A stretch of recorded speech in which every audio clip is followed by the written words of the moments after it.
doing adverts for money, obviously. And they round I'm seeing up... a side to you, Alan. How much? I'll do it. No, that's not the order. Look who we've got on board. Alan Davies. How you doing, Alan? I'm very well, thank you, Alan. Do you remember the first time we met? Was it on a... Can't. Was it on a... No, I think it was a film quiz or something. No. No? Jools, Holland.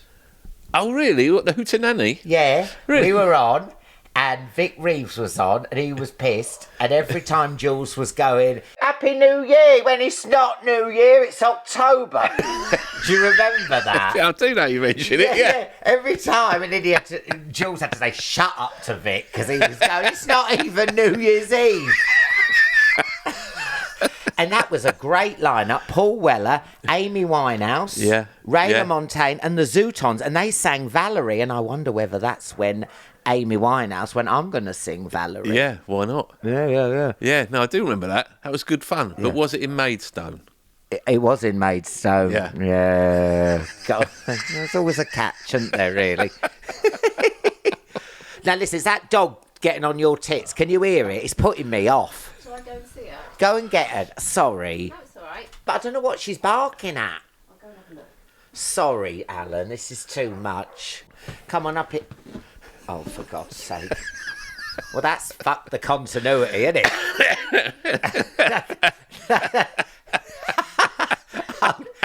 How are we going to get through this? People go, there was a dog there. Now there's not. Oh, he's gone. The dog's gone. That dog is the bane of my life. Where did you get them from? Oh, All Dogs Matter. I'm patron of this dog charity, and I rehomed them.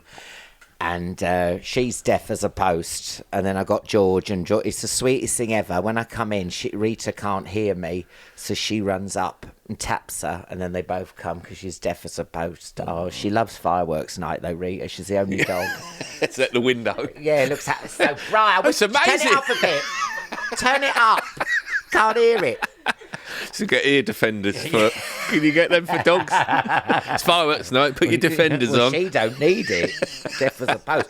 Now, what do you think about this whole Alan thing? Yeah. Because you know there hasn't been an Alan for a new Alan born. You know that. Is that so not? No. I did hear that about Ian. You and Titchmarsh. And Sugar. flying the flag. Yeah, there's no other Alans. They'll come round again. Do you reckon? They'll come round again, yeah. Alan, is it because ALAN, isn't it? That's just... What's your middle name? Graham. Alan Graham Carr. Yeah. Do you want to know what mine is? What's yours? Have a guess. It begins with R. No one ever gets it. Rodrigo. I'm going to tell you now, Alan. You're not the first person to guess that. Really? Oh my God! What's your middle name? It's not Rodrigo. No, what is it? Roger? Yes, it is Roger. Yes. Oh my God! That never happens. People say Ronald, Raymond, Robert, Reg. Roger. They go through. Oh my God! Richard. It must be Richard, and I say no. Yeah, but It's I mean, Roger. there's no Allens. There's no other Allens. There's no other Or Allens, like no. the what's it? That White Rhino. There aren't many Rogers, honestly. No. My brother Gary. There's no Garys either. No. Because if I was a woman, I was going to be Elaine. What? Can you see me as an Elaine? It's not too late. Can you see me working in Argos? I mean, yeah, you can do anything these days. I haven't chosen my woman name. I can see there's a Nina Simone book up there, and I think, yeah, Nina, that'll do. Nina, Nina. Nina, Roger, Simone. I wouldn't pronounce it Nina, though. You know, I would pronounce it Nina. Nina. Mentalist. Okay, let's move on. Now, listen, you like a bloody holiday, you do. I like travelling, yeah. Yeah, I've done some research on you. You've been in Vietnam. You like that there, yeah? Oh, yes, it's lovely there. Yeah. Loved it there. What is your first ever holiday memory? Buckets and spades on the beach and the south coast. Yeah. Yeah. I mean, what I really remember is having to fill the boot up with everything we owned. Yeah. Like you could just, when you go in the car, you just basically, until the boot's absolutely full and you can't shut it, it's not, you haven't got enough stuff. Yeah. And then also, it was like a Lila, weren't there, between you and your brother, like a partition. It was like a death trap, really, weren't it, when you think All about cars it? were death traps in those days. No seatbelts in the back. Yeah. Smoking was compulsory, though no one smoked in our family. And they were just really like baked bean can on wheels, weren't they? Yeah, yeah. You could just crush them with your hand. Yeah. Before Cortina, you could just squash it down flat, put it out for recycling. Where would you say has been the best place you've ever been? Well, I really like Australia. Yeah. I've got family in Australia. Really, any town in Australia I've enjoyed. I quite like it when you go to smaller town. Like when I've done stand-up tours and you find some smaller town, and it really does feel very provincial. Yeah, And I quite like that feeling. Yeah, you know? yeah. Because this Think Ahead tour, it's starting in Truro on the 21st of September. You've done Edinburgh, you've done it. Then you went to Australia, New Zealand, and then it's coming back now, isn't it? Yeah, I'm doing another whole load of other dates in September, October. Yeah. Because I've been enjoying it. It's the first tour I've done for 10 years. 10 years? Why Yeah. do you want to do it again for? I don't know. I got the urge. It's funny, isn't it? I got the urge. And I had something I wanted to talk about and something I wanted to say. Yeah. And then I had been gigging. Like I hadn't gone away completely. Yeah. So I did, gigging to keep my hand in. But then I thought, no, I think I can. I think I've got one. What was I've got one brewing. Yeah. That's what we used to say at It's on school. it's on the runway. That kind of thing, when you've had a big dinner. Yeah, It's on the runway. I used to, in my less sophisticated stand-up days, I had quite a long routine about having one brewing at school. People would have one brewing and they would keep it for assembly. I'm going to hold on to it for assembly and then let it go. And then you get to a point in middle age, how did we ever keep it? Because they would nowadays they just make their own mind up when they're going to show themselves. Well, with IBS, you ain't got no choice. You've got no choice to make sure you're outdoors. There's one coming, and then sometimes it's like bubbly. I'm like a lava lamp. I can hear it all the bubbles. I don't know which orifice it's going to come out of. That's grim. Finding new orifices. And I don't want to get all grim and stuff, but I saw an interview you did about Christchurch. Now, I went there on my tour, and it's basically, how you can describe it is the financial area after that earthquake flattened. Yeah. And it's like Canary Wharf being flattened. And the man took me on top of that cafe. Do you go to that cafe where the sandwich used to come through a pipe? No. You'd never see a waiter. You'd press the button and you'd see your sandwich go, meow, meow, meow, and then it would plop on your table. I weren't on drugs, this is true. And then he took me on top. He said, Alan, this used to be skyscrapers and stuff like that. And I went back there and it's slowly getting on its feet. But I mean, what an odd place. And they're so thankful, aren't they, the New Zealanders, when you go over there? Yeah, well, I'm going there in August, actually. I went to Australia last year and I'm going back. And each time, because Christchurch was a really lovely city. It was a really pretty, nice place. The cathedral was beautiful, and it was a terrible tragedy that it collapsed. There's a tree through it now, and they can't get the tree out of it. It's so heartbreaking. But yeah, I'll go back there, going to do another show there, and see how it's going. Because immediately afterwards, it was just fenced off. I mean, you couldn't go in it. Yeah. But the South Island, speaking of lovely places, the South Island of New Zealand is so beautiful. Is that the one with the black sands beaches? Black sand beaches. It's got everything. It's got mountains, beaches, scenery, and you can really feel like there's no one about. You can really lose yourself. What's been your worst holiday? It says here Canary Islands, because it was pissing it down. So why? Because it was the last minute thing. Let's get some winter sun. I've had enough of this. Yeah. Where can you get winter sun? You can usually rely on the Canary Islands. That's what the travel agent said. Yeah. The Canary Islands. I mean, you could be there basically in 5 minutes. Yeah. You won't believe it. And we got there and it was absolutely pissing down. In England, if it's raining, it feels normal. Like everything's built for it. Yeah. Your windows are built for looking out at rain. Yeah. And natural position of an English person slightly nervously looking at the sky.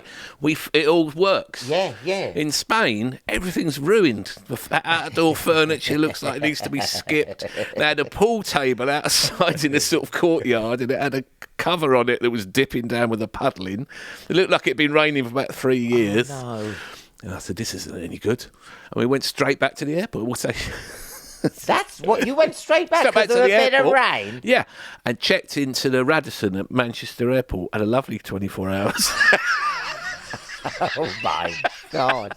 It's a very nice airport. Are you impulsive then? You just went, no, I'm not staying. Not having this. Oh my God! Came home again.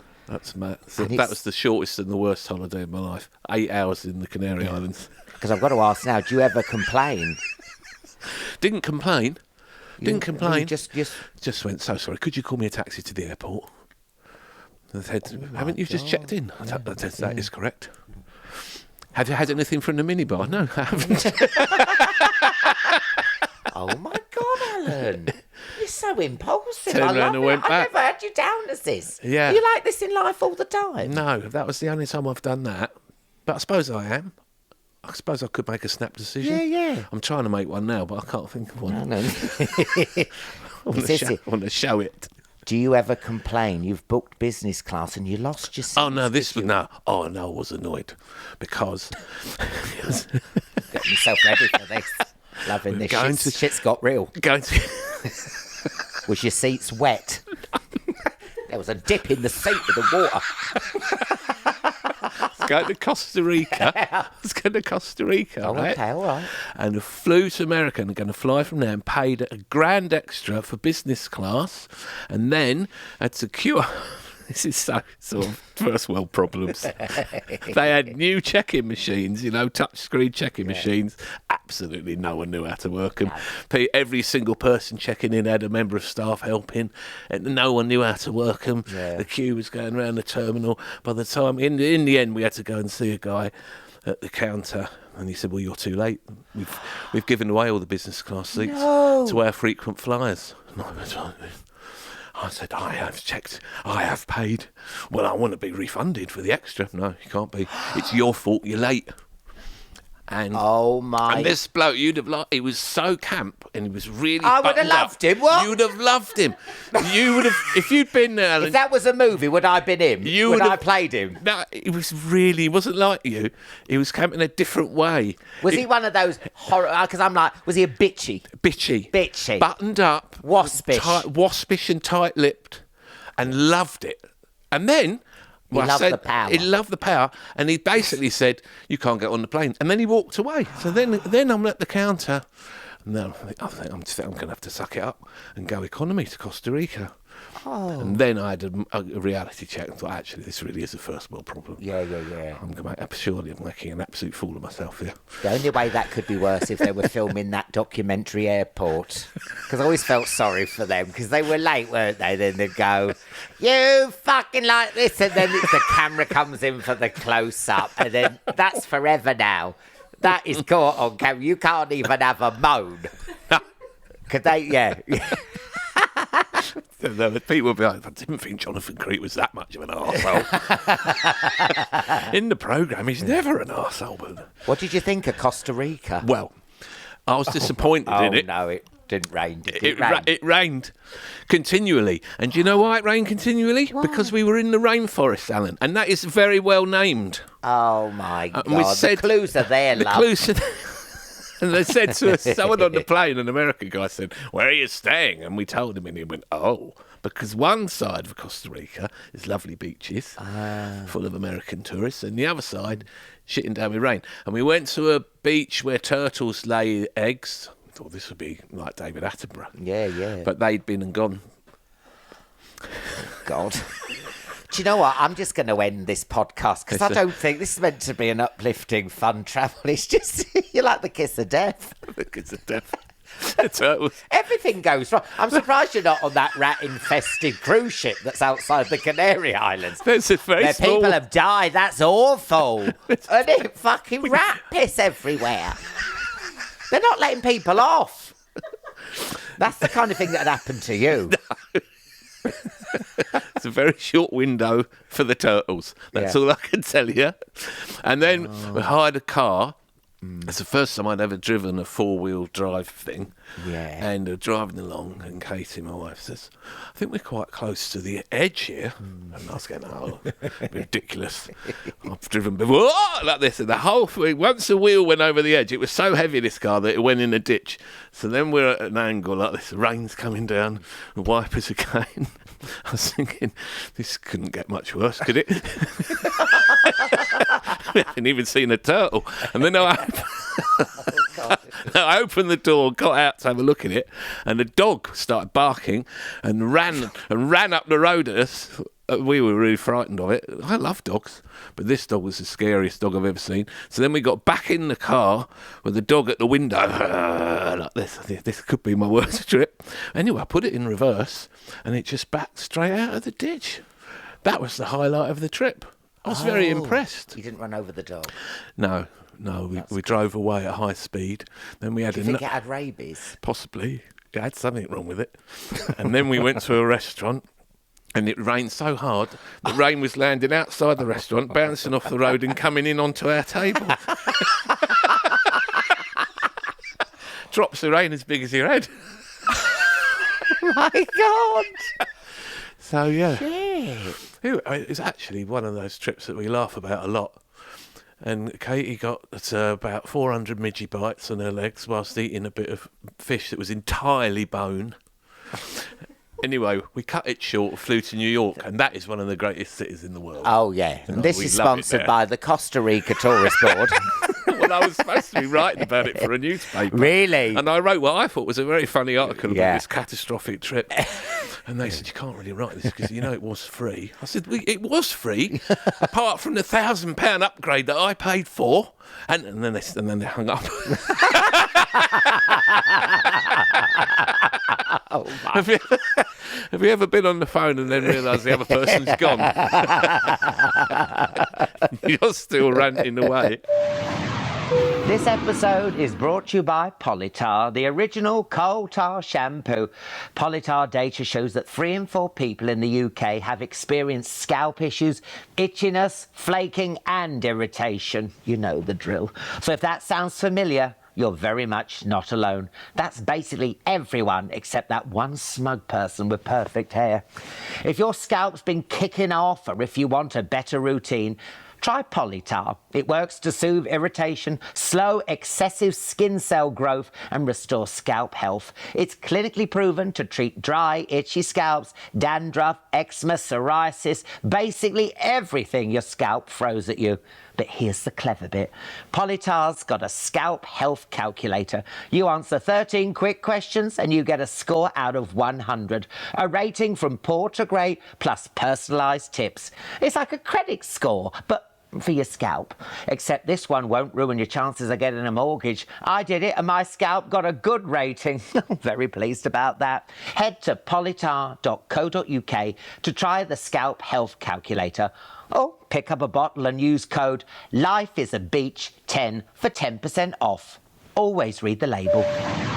Have you ever been on holiday with a celeb or had a celebrity encounter? We've had all kinds of people. We've had Jeremy Carr, we've had Diana Ross. Sometimes just passed them in a foyer. Sometimes they've been on a seat. What did just Stephen Fry was on a plane and John Denver was having sex, wasn't he? It wasn't him. Oh. It was, who did he say witnessed it? That they told him about it. Oh, yes. Was it Baz Luhrmann? Oh, no, I don't want to drag people in. Someone was having sex. John Denver. Lindsay, What? was it Robert Lindsay saw him? Yeah, was it? No, this is... Well, John Denver's dead, isn't he? Yeah, that's fine. But I mean, but I don't want to it was him having sex, though. Yeah. Yeah, so John Denver. Yeah, so, where's this going? Now, have you got... No, have you ever had a celeb encounter? I've seen celebs. I saw Sting on a plane. Sting on a plane? Sting was on a plane, and this was in Australia, and it was a smaller plane, it was like an internal flight, and he was up the front, and he was kneeling on his seat and talking to the people in the row behind. I don't know if he knew them or not.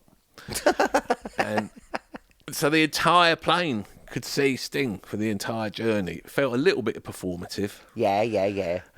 So I saw him. Is that a bit like when a bald person, their sunglasses slip back and you think that they're staring at you all the flight?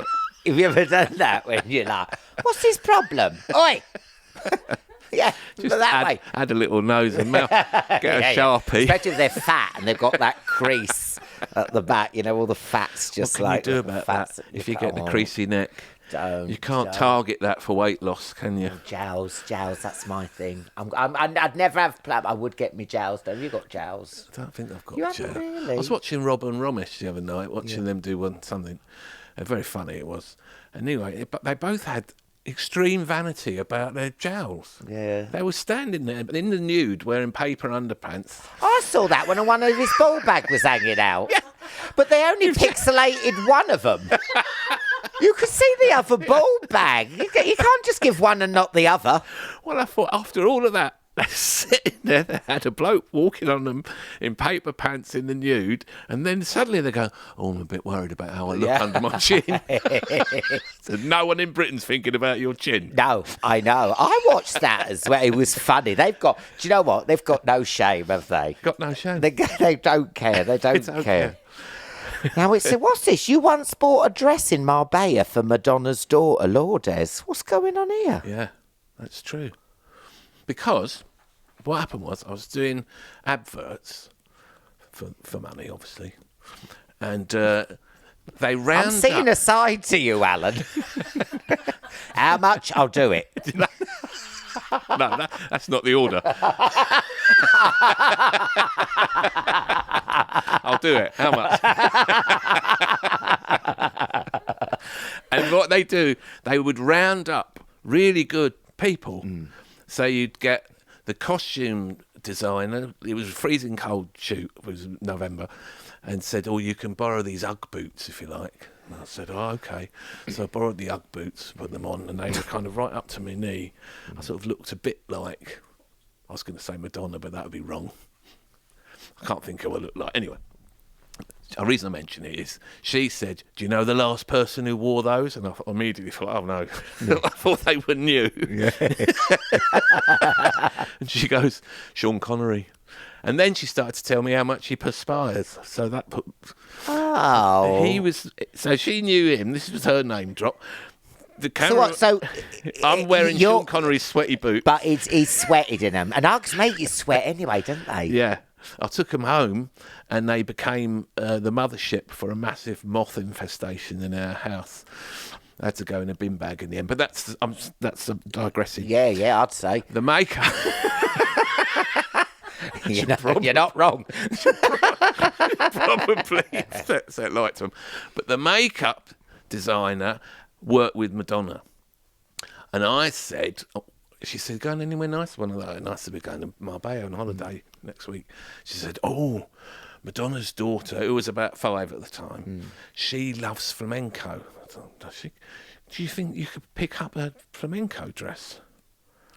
And it feels like you're in a dream, doesn't it? Yeah. So I said, yeah, easily. I mean, they sell them on the seafront, racks of them. Yeah. I mean, they're highly flammable. They're not. Yeah. Going to pass any health and safety check.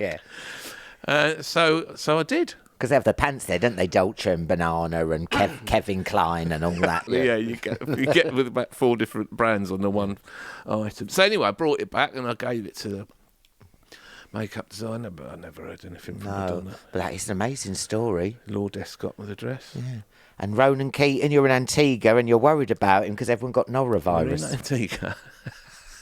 As we checked into the hotel in Antigua with the family, we heard someone further along the reception desk going, the whole hotel's riddled with it. Oh my God. And we thought... And then they were saying, you shouldn't be checking any more people in, as we were checking in. Yeah. And it turned out that the entire hotel had norovirus. And what's more, so many of the staff who work at the hotel also work at other hotels or live with people who work at other hotels. Oh, no, it's going to be all over Antigua. The whole island. It's a beautiful place. I've been to Antigua. I love it there. Lovely there. The mosquitoes. They're another thing. Anyway, Ronan Keating appears and had a little chat with Ronan, and his partner was with him, and she was so good looking. I mean, I couldn't. Yeah, she's stunning, isn't she? Absolutely stunning. Yeah. So I couldn't really. Yeah. I had to favour for Ronan. Yeah. He didn't have norovirus then? No, as far as I'm aware. Yeah. Oh, that's good. I can imagine if you're that good looking and you don't get it.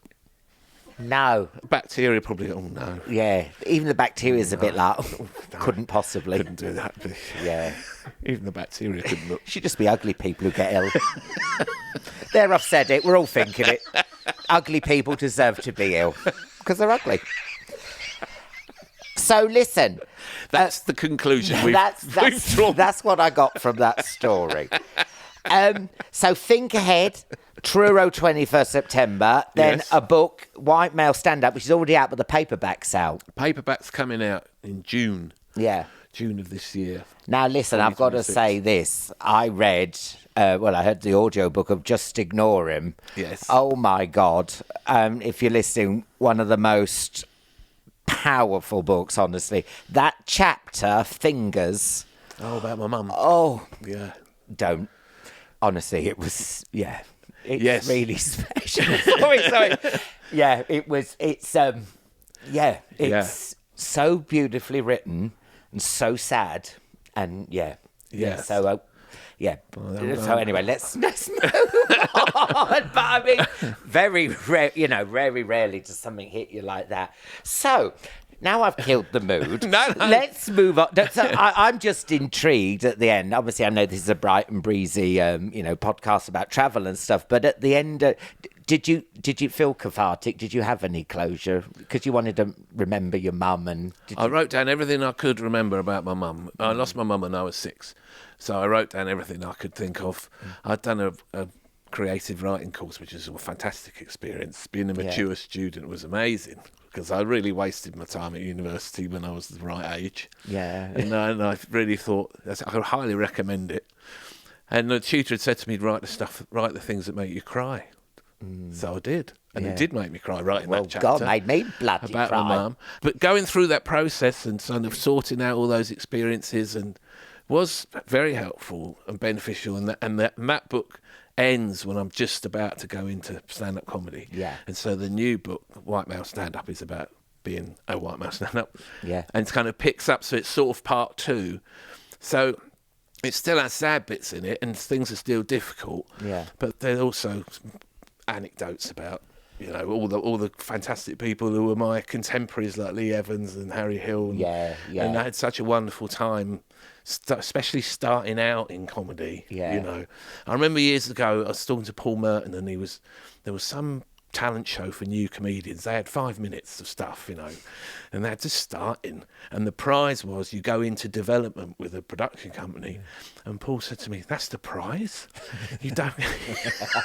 That's where the real hell begins. When you're in development for 2 years and nothing comes of it, you don't even get the 5 years of fun. Where you're just gigging and going around in cars and. Oh, I know. It's really great fun, isn't it? Me and John Bishop often talk about, me, John Bishop, and Jason Manford in this car going over the Pennine Way to get £20, above a pub, and then we'd come back, share the petrol money. We laugh about that now. What an amazing, never for a minute did we think, this would happen. No, exactly. And in fact, in that time, I had similar stories with Sean Locke and Ian Cognito and Steve Murray in a car, and all of them, sadly now, have all passed away. But I know. What a laugh we had driving around Liverpool and Manchester. Yeah. But no, there was no one ahead of you making millions of pounds. No. On the so-called alternative comedy circuit, Jack D got on Channel 4, and we thought it's like Robert De Niro. He's like a megastar. Yeah. Was there anyone you saw the first time that we would know, one of your contemporaries, you went, wow, they've got it? Was it like that, or is it funny when you think back and see them working their craft and everything? Was there anyone you went, they've got it? Well, I think Jack, honestly, when I first saw him at the Comedy Store, and this is about 1989, he was the funniest. Yeah. The place was in hysterics. Yeah. And he wasn't in a sharp suit then. He rode a motorbike to gigs. He'd pull his crash helmet off. His hair was all be skewiff. Yeah. His jumper would be a bit pulled to one side. He'd go on stage and he'd go, "I hate fat people." But then he'd be really funny about that. And then he'd go, "I hate thin people as well." And he was the king of the Comedy Store, Yeah. But one of my contemporaries was Eddie Izzard, and Eddie Izzard was not funny at the start. It was very strange and a bit peculiar, and he'd come off the street doing street show. And then after about a year, he just cracked it. Yeah. And then he was the funniest thing you'd ever seen in your life. And I remember doing a gig with him that I'd organised at my old university, and he said, "Is it all right if I do longer? Because he's booked for 20, Yeah. I said, "If you want." And he did 45 minutes. I mean, mainly about the Bible. But Yeah. the students were rolling around. And Yeah. I thought, he's an actual genius. Because that's interesting. Because when you start off, you're right. You see some people, you go, "Oh my God, they've got it, and then it's true. You see others that they're not, and then they get it, and they find their persona, and they find a rich vein, and then they're off, isn't it? It doesn't. Yeah. Sometimes it doesn't come to some people until they've really got it right and got the right bit. But even just changing their mood on or their persona. I'm going to be an angry person. I'm going to be a bit, scatty. It's funny, isn't it? When they get it, boom. That's it. Yeah. You found your place in comedy. And as you say, your voice, because then they can talk about almost anything. As soon as you hear the voice, you start to laugh, Yeah. When I started, there was a bit of a feeling that you should be a bit political and you should have some sort of agenda, And then I started talking about my granny knitted me a jumper when I was a kid, and everyone's laughing so much at this. And then every time I've told the story, I think of some other detail about how small the neck was, or yeah. or the way she knitted or something. And the story just grew and grew and grew. And you wouldn't get to a gig, and you wouldn't have to say, "What's everyone got on their granny's knitting? Are you doing granny's knitting?" Yeah. It's just you. Yeah, you found your own niche. So you can grow it, and it becomes something that you can do for years. Yeah. So listen, where do you see yourself? You're 100. You're in your rocking chair. You've got all your faculties. I always say facilities. You've got all your faculties. Where do you want to be in the world? Where? I'm guessing not the Canary Islands. Where would you like to be? Well, I used to think, like a lot of people think, you want to be looking out of the sea or be by water. And then... we know you don't like that. And then I stayed in a hotel. The balcony for the sea. I looked out, it's beautiful. And then in bed that night, the sea was driving me mad because it was so loud. But a nice view. But I think I really like it in New York. I like Sydney Harbour. Yeah. Those are the places that come to mind. Where you think, you could pull the curtains back and think that'll do, Amazing, isn't somewhere it? like that. But then I went for a nice walk in the Peak District, and you can't go far wrong. No. It's gorgeous, isn't it? Yeah, it's around there then, yeah. It's just 100 now, Alan. 100. Yeah, 100. I mean, faculties are one thing, but can I get on and off the loo? Well, you're on your commode. You're on your commode, and you're on the having balcony. a shit in the Peak District. I can see the Opera House. I mean, it's just, you don't have to. I mean, people pick at these questions. Don't they? Well, was it rocking chair? I'm not, just answer it. Yeah, but can I control my bowels? Yeah, Alan? I know, love. Come on, I'm not Dr. Hillary. I don't know. Right, okay, we've got time. We're starting our descent. We've got time now for quick fire round, okay? Right. Beach or pool? Beach. Adrenaline junkie or adrenaline slunky? Adrenaline junkie. Berlin Wall or Millwall? Berlin Wall. Alcar or Alcatraz? I don't know what the first one is. Alcar me. Oh, you. Wow, I've clearly had such an impact on you. I've never thought of you as an owl. Al. I'm not. Do you ever get called Al? I sometimes do, yeah. Really? Yeah. Who calls you Al? I was called it at school. Oh, wow. Yeah. And I quite liked it, so I sort of adopted it a bit. But then some of my friends said, you're not called Al, your name's not Al. And I felt a bit cornered. And then my cousin, who was older than me, went past and went, all right, Al. And that was the best thing he ever did. Well, you know, with me, I was getting bullied at school. And, bullies get bored, don't they? They get bored of bullying you. And you get towards the end of school, and then fucking South Park came out, Big Gay Al. It was like, oh, great. My favourite story about perfect. antidotes to bullying, Stephen Fry told me this. If he was getting picked on, he would say, stop it, you'll give me an erection. That's good. Oh, if only I had a time machine. Go back and do that. Mile High or I'm Too Shy? You remember the Mile High I'm Club? a bit too shy now. A bit too shy now. Nowadays. Now? Oh, okay. Yeah. First at the departure gate? Oh, no, I'm always late. I'm always late. You're always late. Hence, getting dumped into economy on my way to Costa Rica. I know, listen, I'm going to start a GoFundMe page because it's really affected me, the plight. Travel pillow or absolute bollocks? Do you like a travel pillow? Just listen, don't... It's the end of the interview. Don't spoil it. I just started to We only got one more. Just go with it. Don't pick at it. I absolutely love a travel pillow. Do you? Yeah. Oh, nice. No, good. And last but not least, tip 'em or fuck 'em. Are you a good tipper or do you go, ha ha, never see you again? No, I do tip, but not well. Not well. Why am I not surprised?